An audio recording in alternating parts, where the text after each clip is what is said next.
So, Dan, now in the main event we have our countryman Gunnar Nelson fighting Santiago Ponzinibbio. What are your thoughts on the matchup, and how do you see the matchup stylistically? Well, I think Ponzinibbio obviously is a very interesting opponent for Gunnar because he's aggressive, and a lot of people when they fight Gunnar Nelson they tend to hold back and they wait to see what Gunnar's going to do because he's so calm and he's so, you know, they kind of get drawn into his game a little bit. Whereas Ponzinibbio is a naturally aggressive fighter, and I think that because he has confidence in his hands, because he's very quick, and he's got good takedown defense as well, I think he's going to be able to push Gunnar a little bit more. And we'd seen the same Gunnar up until he fought Rick Story, and after the Rick Story fight and then the Damian Maia fight, you could tell that there were certain things about Gunnar that he realised about himself as a martial artist, and he had to change. And I think, well, what I'm hoping for in this fight is that he doesn't get what he wants. He doesn't get the typical Gunnar run through where he hits them, he drags them down, he chokes them out, because we've seen him do that so many times and we know he can do that. And it may be a case of him being able to do that to everybody apart from top 10 opponents. We just don't know, but I would like to see Ponzinibbio challenge him a little bit and then force him to adapt, because I think that's when he gets even more interesting, because we all know Gunnar can take people down and submit them. It's when he has to adapt and change things that we see it, you know, a more interesting version. Like Alan Joban, that right hand he landed against Joban was the best punch he's ever landed. I think it was perfect, and you know, that was even though he went straight to the snap down and attacked the neck again, it was an adaptation. We saw him confident in his striking, and I think he's going to need that against Ponzinibbio. Now, what do you see the biggest threat from Santiago? He's obviously strongest on the feet, but like, is there anything particular combinations or what he does on the feet that you see that might be a big threat to Gunnar on the feet? It's not necessarily anything that he does differently. His combination is right hand, left hook. He throws that over and over again. But if you watch the way he stands, and this is something that Gunnar doesn't normally find, he's going to be fighting an opponent that's around about the same size. Gunnar's normally a little bit smaller than his opponents at welterweight, which he doesn't seem to mind because obviously he's technically on a different level to most guys. But Ponzinibbio is shorter and he's more compact. He's got very fast hands.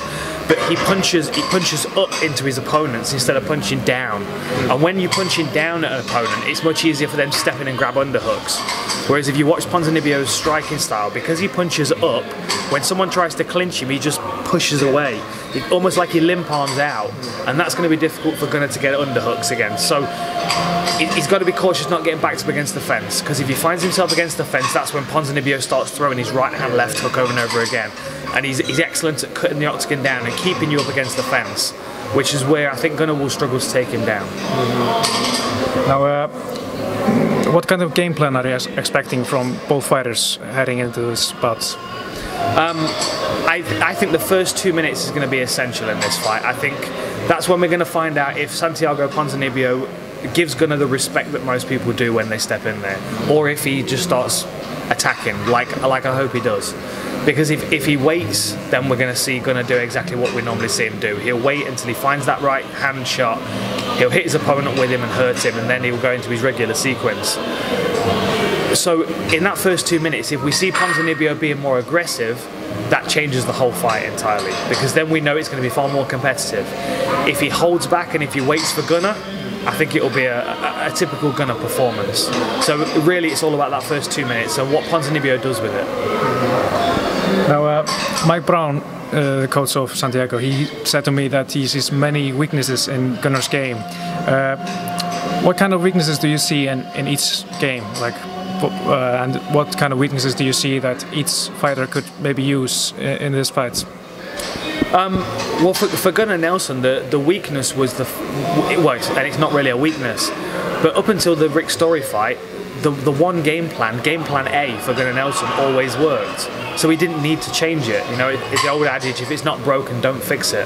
Because it always worked, he never really had to change it. He never ran into any adversity. So when he hit Rick Story and Rick Story was able to stop that first game plan, it was obvious that Gunnar was a little bit lost as to what to do. Then when he fought Damian Maia and he fought a guy that had an edge on the ground, he wasn't able to get that, you know, the grappling game plan to come to fruition either. So I think those two losses are very important to come into this fight, because he knows that he has to kind of take what he's given in this fight. As the opponents get more challenging, he's going to have to adapt quicker, he's going to have to use different techniques, and I think that's the most exciting thing for this with Gunnar. I think he has to show adaptability. For Ponzinibbio, I think he has to show confidence in his ability, because if he gets in there without that confidence, then Gunnar will go to game plan A, and that's exactly what will happen, because that's what always happens if he doesn't get any kind of resistance.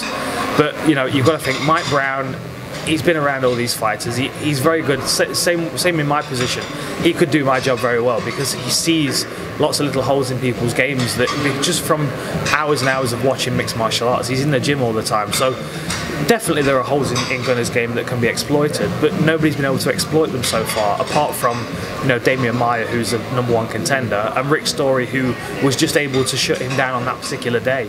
I even think if Gunnar fought Rick Story again, I think he would beat him this time. You know, so it's.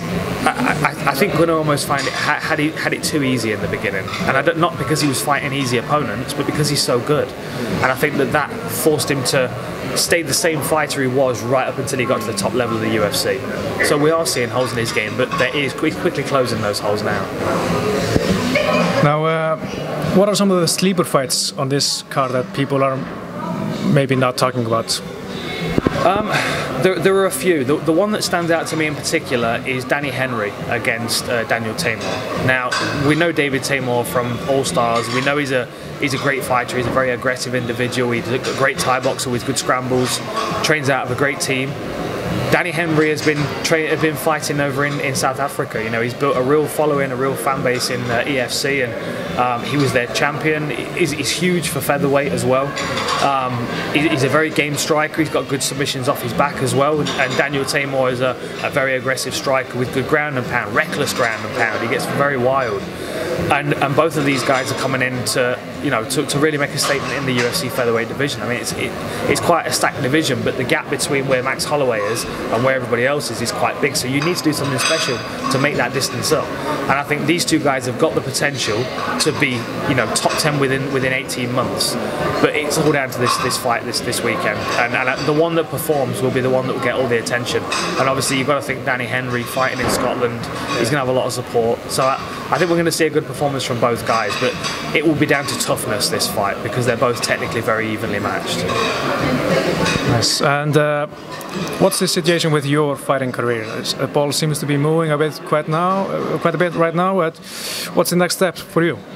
At the moment, I'm training. I'm working on my conditioning, building up my base level of conditioning, and working through some old injuries. I got back to training a few weeks ago, and there are a few things that are bothering me that, to be honest, I've trained through training camps with before, but I don't want to do it again. I want to make sure these injuries are healed and stuff, so when I get into training camp I feel good and I enjoy it, because it may be my last one. So I'm just kind of taking my time, and obviously with the McGregor Mayweather stuff going on, and with all these shows that we've got going on, I have 4 more shows before the end of the year. So I'm constantly working. I'm constantly in the process of preparing for the next event. So at the moment, I'm just kind of ticking over and waiting for the opportunity to present itself. But when it does, I'll be ready to step in. Now, your stuff in what you do inside the octagon, has that helped you to, like, does that add to your arsenal a new weapon or tool to research your future opponents, or is it something you've always done to research your opponent like you do in the show? It's different to how it used to be.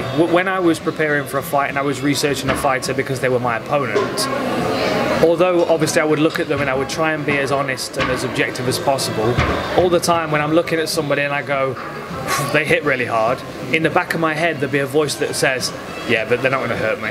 I hit harder. I can take that punch. You know, it's almost like a constant reassuring yourself. Now, because I do this and I'm removed from it, so I'm looking at 2 fighters that are nothing to do with me, I can be very honest, I can be very objective, and I can be very complimentary about both guys. And what I've noticed is that because I'm no longer now trying to find holes in their game because I need to shut them down, I can almost celebrate their game, and it shows me more about them. So I'll be far more open-minded and far more honest. And what I would like to do, if I fought again, was to to actually talk through the process as it's happening and explain to the fans what I'm seeing, you know, how I'm preparing for this guy, you know, even before the fight happens, because I have quite a unique perspective. I'm able to you know, come from an analyst and commentator role and step back into a training camp, but let people into that world in a way that they've probably not had access to before. So I think it would be massively beneficial, yeah. And plus, you know, the things that I see now in comparison to what I saw when I was competing, and the patterns that I see in the sport. Like when I was competing, I would pick my fighters. I would say, okay, I want to watch Jose Aldo, I want to watch Anderson Silva, you know, some up-and-coming guys. I want to watch Thomas Almeida, you know, whoever the up-and-coming guys are that I feel are very talented, are better than me at something, so I could learn from watching them. I watch their fights, but everybody else, I ignore it. Whereas now, because I'm working for the UFC and I'm researching every fight, I watch every fight. So I see all of the patterns, I see all the mistakes that people make, and I see the same mistakes on the lower end of the card that are doing the main event, but they're just so much more difficult to spot in the main event because they're better. So it's helping me see the bigger picture of the sport, and because of that my knowledge has grown very, very quickly. Now, final question. There was a rumor about like 3 years ago that you were coming to Iceland and maybe host a seminar. Like, what's up with that? Are you coming to Iceland or? I would love to come to Iceland. The gym looks absolutely amazing. I've been to Iceland once before just to visit on vacation.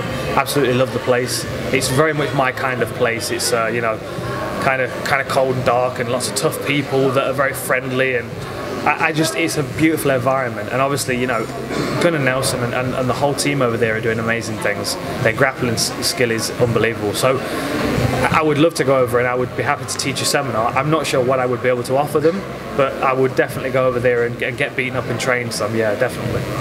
Awesome. Thank you for your time.